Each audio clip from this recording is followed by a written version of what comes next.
handbag. Ancient Sumerians were more than familiar with handbags, or perhaps objects that modern people perceive as such. The Sumerians carved it into stone over 5,000 years ago, and they were not the first.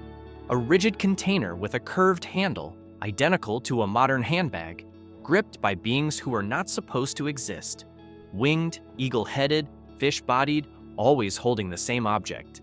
And every ancient culture that depicted it made the same quiet decision afterward. They stopped showing what was inside. Not once, not anywhere.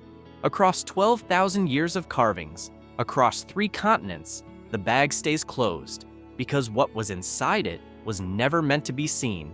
And the reason why is darker than you think. The object that should not exist.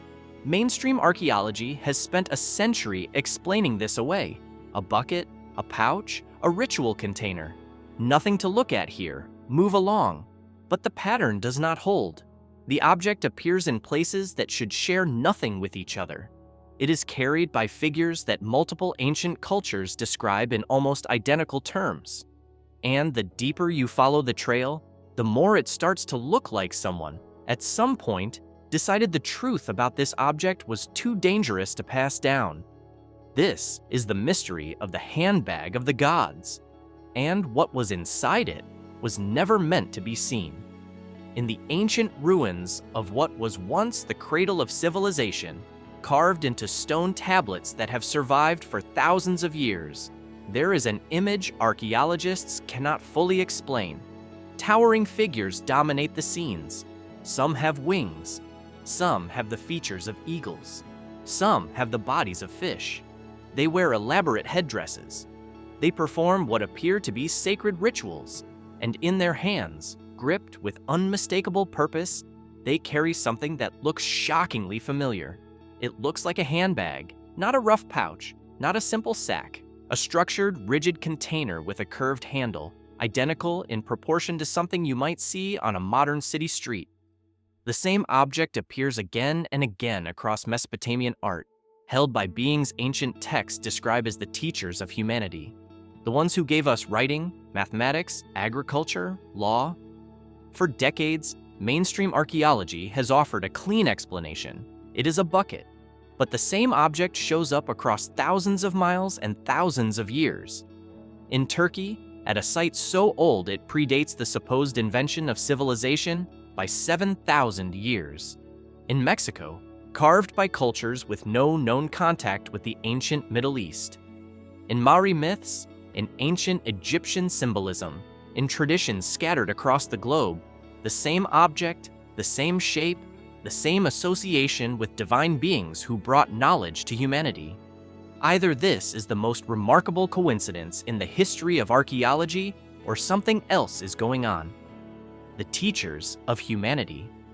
The story begins in ancient Mesopotamia, the land between the Tigris and Euphrates in what is now modern Iraq.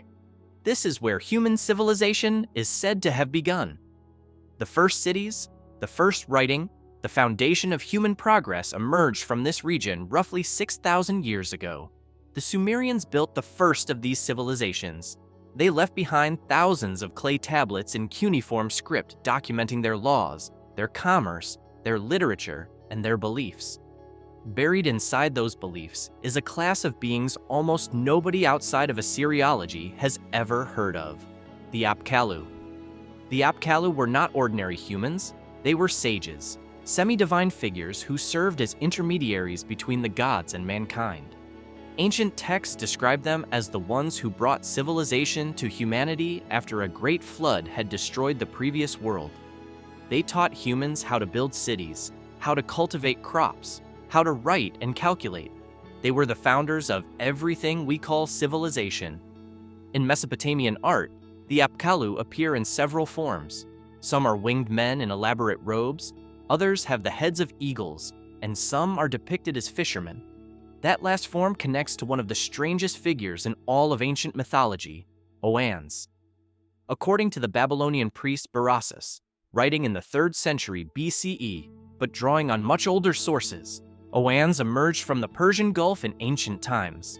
He had the body of a fish, but beneath his fish head was another head, a human one. He had human feet emerging from his fishtail. During the day, he came onto land and taught humans writing, sciences, arts, agriculture, law, and city building. At night, he returned to the sea. Oannes and the Apkallu represent the same concept, divine beings who gave humanity the knowledge to build civilization.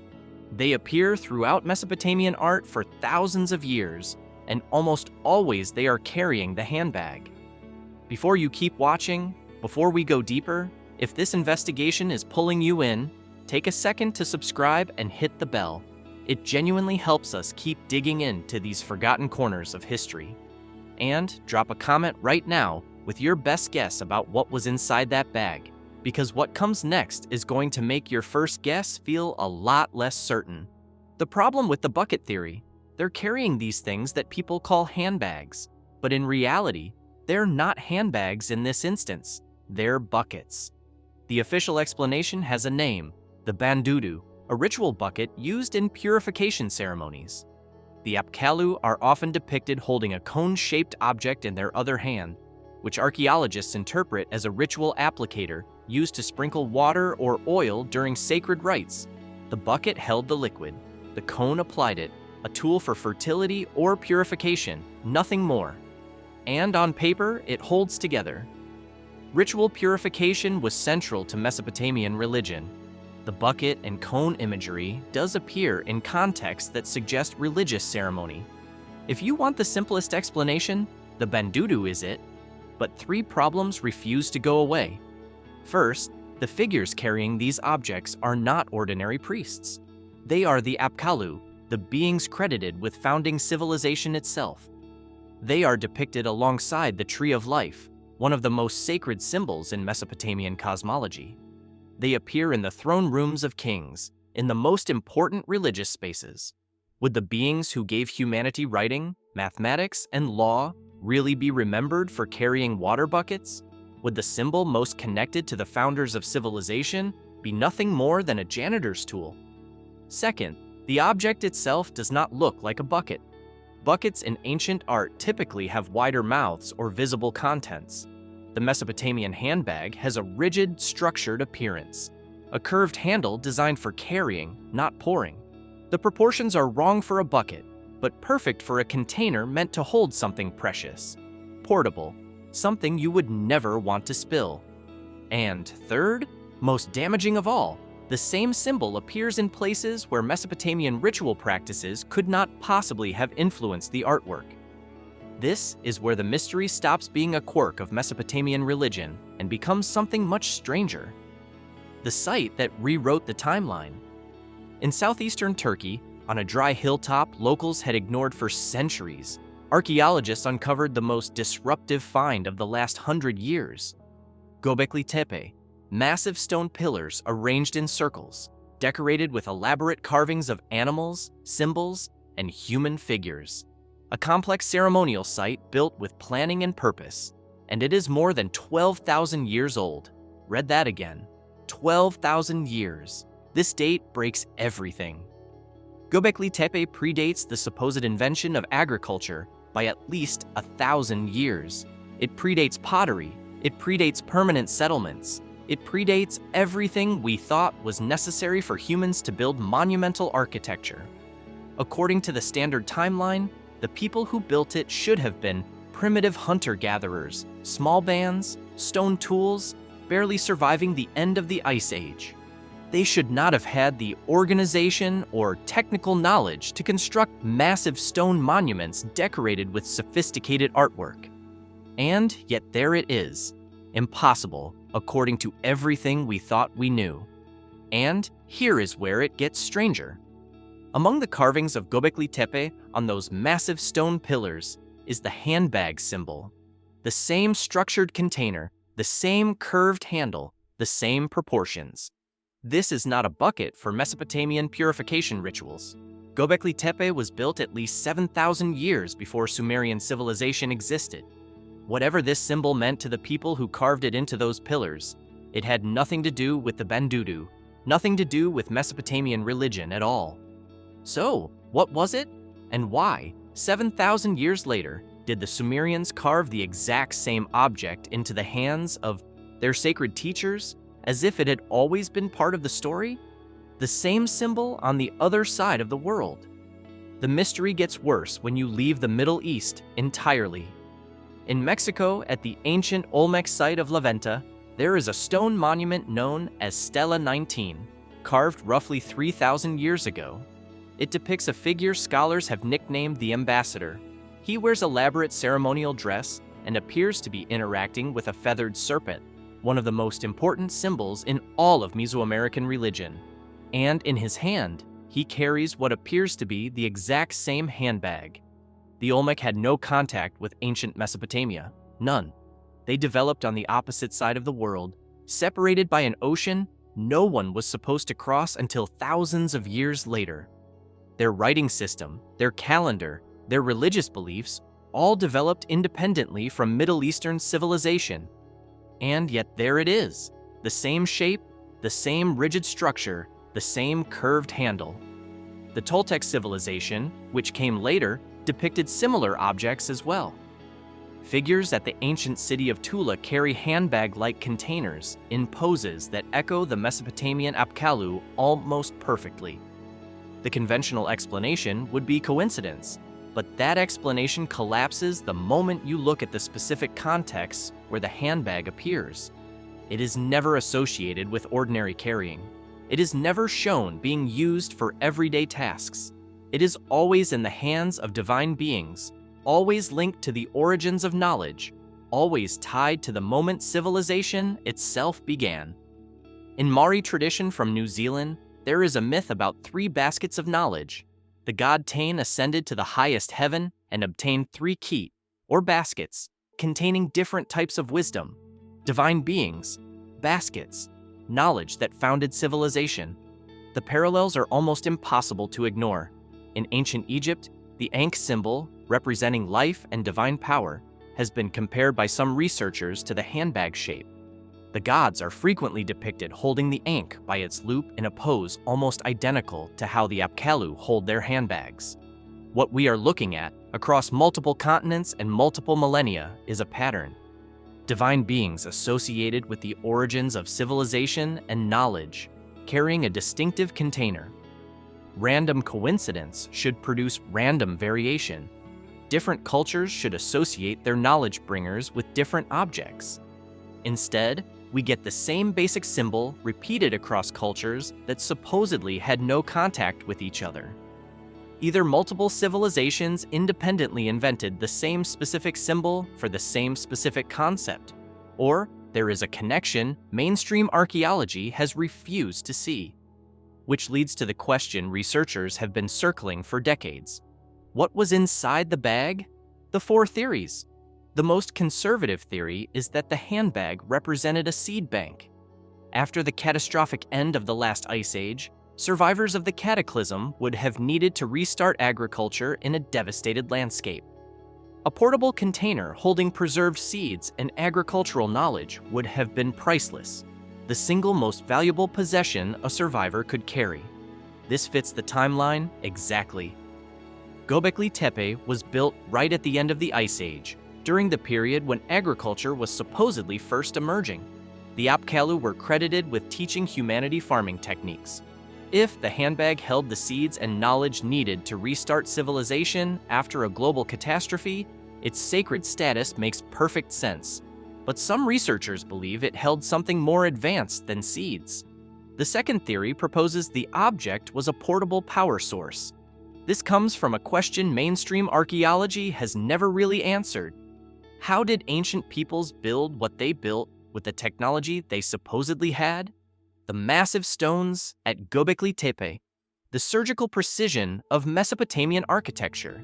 It all points to capabilities we cannot account for. If the handbag contained a technology that could manipulate matter or energy in ways we do not understand, it would explain both the object's sacred status and its association with the beings who taught humanity to build. The knowledge bringers were not just carrying information, they were carrying the tools to make it real. The third theory is more speculative. The handbag contained a genetic toolkit. Ancient texts from multiple cultures describe the gods creating or modifying humanity, shaping humans for specific purposes. The Sumerian creation myths describe the gods fashioning humans from clay mixed with divine blood. Similar themes appear in traditions worldwide. What if those myths preserved a memory of actual genetic modification? What if the handbag held the technology used to upgrade human capabilities, to transform primitive hominids into beings capable of civilization? It would explain why the object was so precious, why it was tied to the origins of humanity. And then there are the theories almost nobody wants to sit with for too long. Some researchers propose the handbag was a consciousness device, a technology designed to expand human awareness. The pineal gland has been associated with spiritual experiences across many cultures, and ancient Mesopotamian art includes imagery some interpret as direct references to it. If the handbag contained a technology that could stimulate the pineal gland, it would explain the connection between these objects and divine knowledge. The knowledge bringers were not just teaching information, they were upgrading human consciousness itself. The final theory is the one almost no serious academic will touch on the record, that the handbag was a reality projector, a device that could influence the very structure of reality itself. This theory borrows from quantum physics and simulation theory, suggesting that what we perceive as physical reality might be far more malleable than we assume. Ancient myths from multiple cultures describe the gods creating the world through divine words, divine intent. What if those myths preserved a memory of a technology that could literally shape reality? What if the handbag was the device used to program the world we live in? These theories range from plausible to absurd. But one thing unites every single one. The handbag represents something more significant than a ritual bucket. Whatever was inside, it was important enough to be carved alongside the founders of civilization, important enough to appear in sacred contexts across multiple cultures, important enough to survive in human memory for more than 12,000 years. Why did the symbol disappear? If the handbag was so important, there is one question the official narrative has never answered. Why did it disappear? The symbol appears prominently at Göbekli Tepe.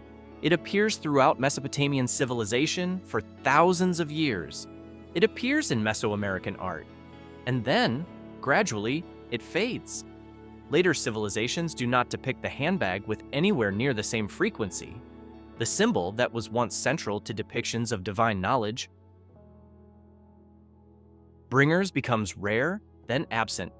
Something obviously significant to ancient peoples was forgotten or suppressed. The simplest explanation is that the beings who carried the handbags left.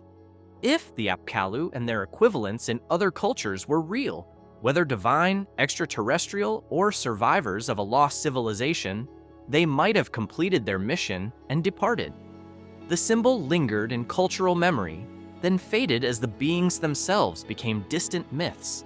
But there is a darker explanation, one that says the knowledge was deliberately hidden. As organized religions developed and consolidated power, they may have suppressed traditions that credited civilization's origins to beings other than their own gods. The handbag symbol would have been dangerous to established religious authorities with every reason to claim exclusive access to divine truth. To let a rival origin story survive was to undermine their own. This connects to persistent ideas about secret knowledge preserved by hidden groups. The Vatican archives, Masonic traditions, mystery schools, repositories of occult knowledge that allegedly kept what the mainstream refused to remember. The pattern of knowledge suppression is well documented throughout history. Books burned, libraries torched, heresies erased.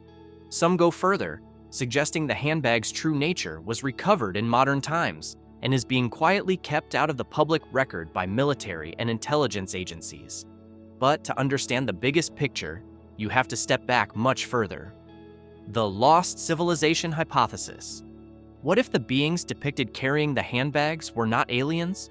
Not gods in the supernatural sense, but survivors of a destroyed human civilization that existed before recorded history.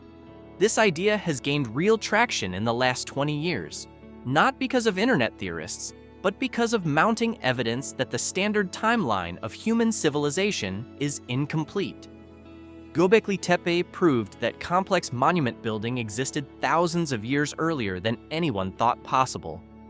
Underwater ruins off the coasts of India and Japan suggest advanced settlements once existed in areas now submerged under hundreds of feet of water.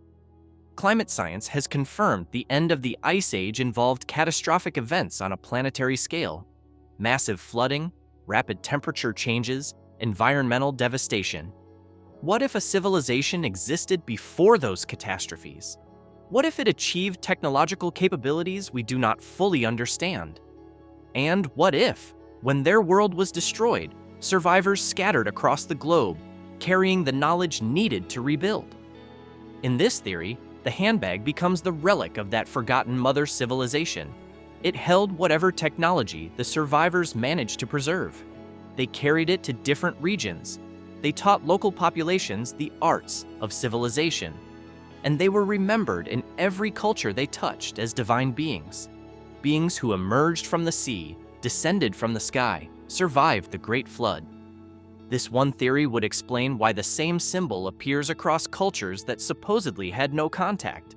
Why the beings carrying it are credited with founding civilization everywhere they appear. Why the symbol is tied to the aftermath of the Ice Age catastrophes.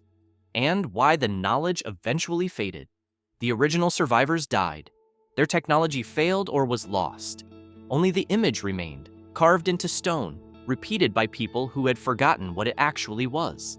The Apkallu, Oannes, Quetzalcoatl, Kukulkan, the merry basket carriers, the Egyptian gods with their ankhs.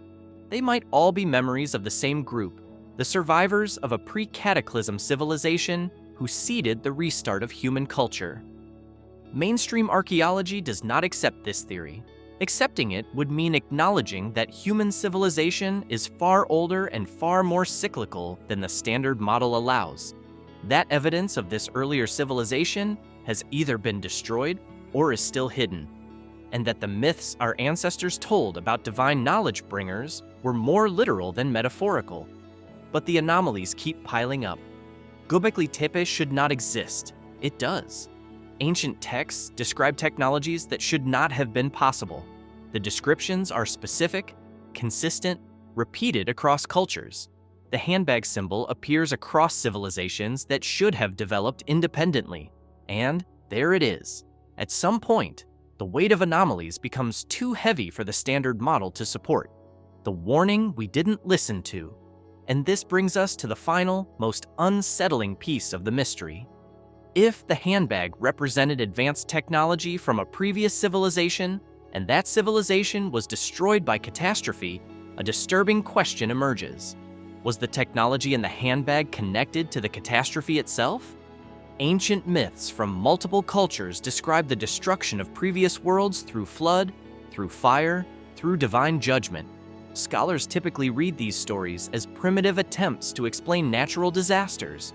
But what if they preserved memories of an actual technological civilization that destroyed itself?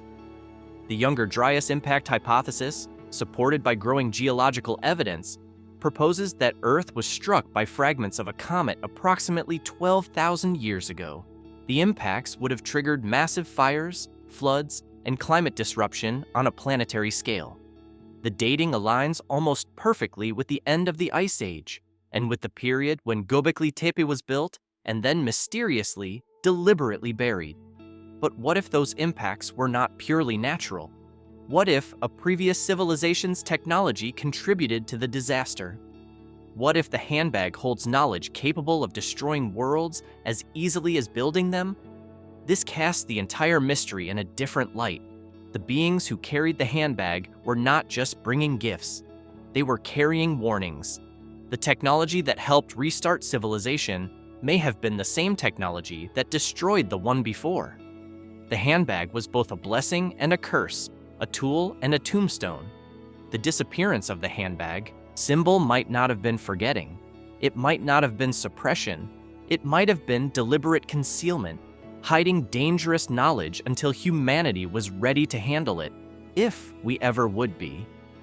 This connects to themes that repeat in mythologies across the planet: forbidden knowledge, divine fire stolen from the gods, fruit from trees that should not have been eaten, stories told as warnings. Warnings about technology that seems beneficial but carries existential risk.